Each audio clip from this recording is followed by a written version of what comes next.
I absolutely love the opening scene from Aladdin. I find it to be one of the prettiest sequences in a film chock full of pretty sequences. In fact, this sequence has lived in my head rent-free for about 20 years. And if you think I'm joking, look at the date of the file that inspired this video essay. That file's probably older than some of you are. What really stands out to me about this scene is its brave color palette. It is audaciously colorful, but it's done in a way that doesn't feel cloying or amateurish or overdone.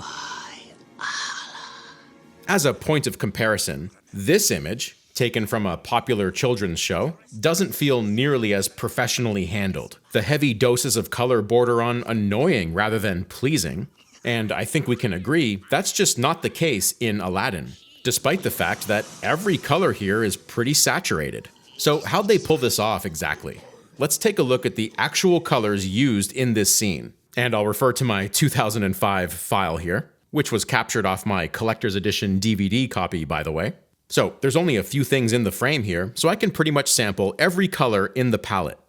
Okay, so that is indeed a lot of saturation. In fact, there are no neutral colors at all. Think of neutral colors as simply colors with less saturation. Here I'm taking this palette and neutralizing it. These colors are closer to gray without actually being gray. That is, they still hold their identity as different hues, just their chroma is reduced.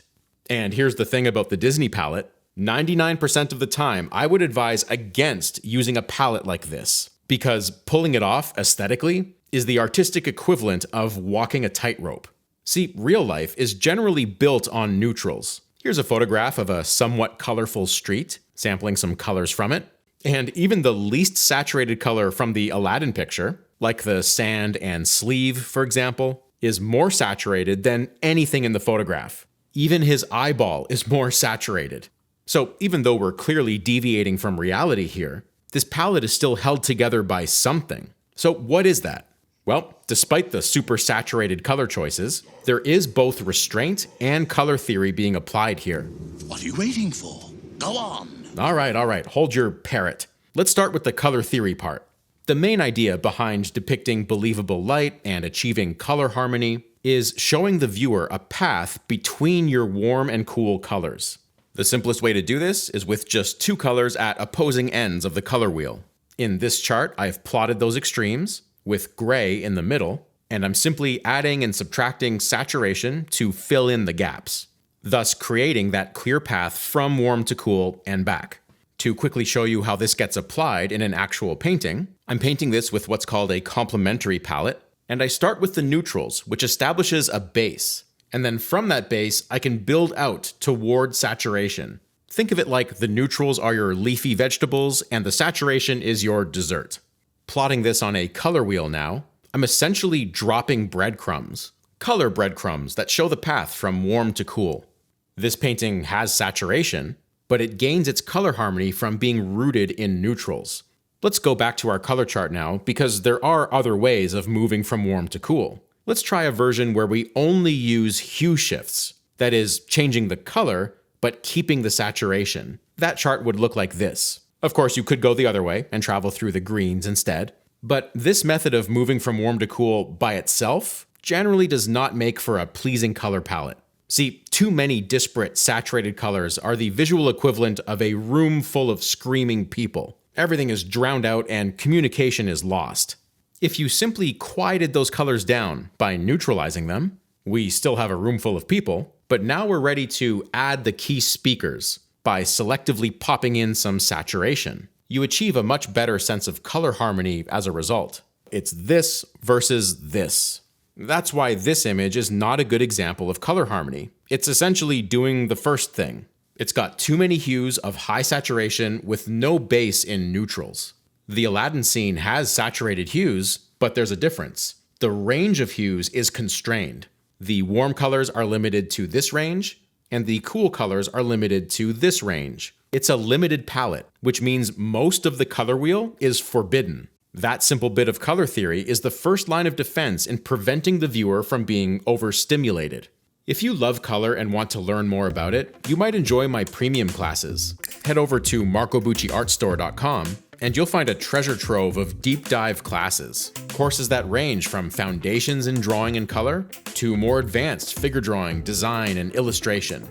Check out my digital painting mastery system. It's 8 courses that logically follow each other, all in a single bundle. There's something there for everyone of all skill levels. You can find it all at marcobucciartstore.com. Alright, moving on to another bit of color organization here. Notice how the cool colors are entirely reserved for the shadows, and the warm colors are entirely reserved for the lights. That's let's call it a categorical distinction that makes the colors easier to digest. But not only that, it speaks to the presence of 2 major light sources in the scene. The key light is the warm light, coming from the Cave of Wonders, which I'm simulating with a spotlight in this 3D scene. The spotlight has an intensely saturated warm color, motivating the base color of everything it hits to become like it.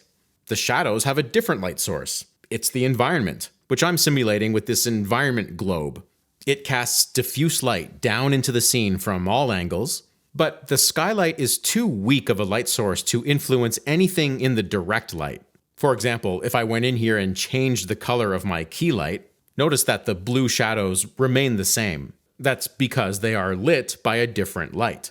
That consistent blue shadow color invokes the presence of a larger environment that the characters inhabit, something we see exclusively at the outset. But thanks to its identifiable color, we can punch into closer shots like this and still have the environment feel present. Remember that the shadow colors on the character are in the cool family too, and that's largely thanks to the same environmental influence. However, now we have to also consider the effect of bounced light. Direct light coming from the Cave of Wonders, bouncing up off the sand and into the character's shadows. The bounced light's color, naturally, is a mixture of warm and cool. The color we have here, though, errs on the realistic side, and is not what Aladdin does. The character's shadow color is weighted far more to the cool family, and you can see the difference pretty clearly here. But watch this. The warm bounce light does manage to pull that cold blue toward the warms via a hue change, just only a little one. In fact, I would call that color a warmer cool in the context of this palette. Remember, the warm colors are all the way over here.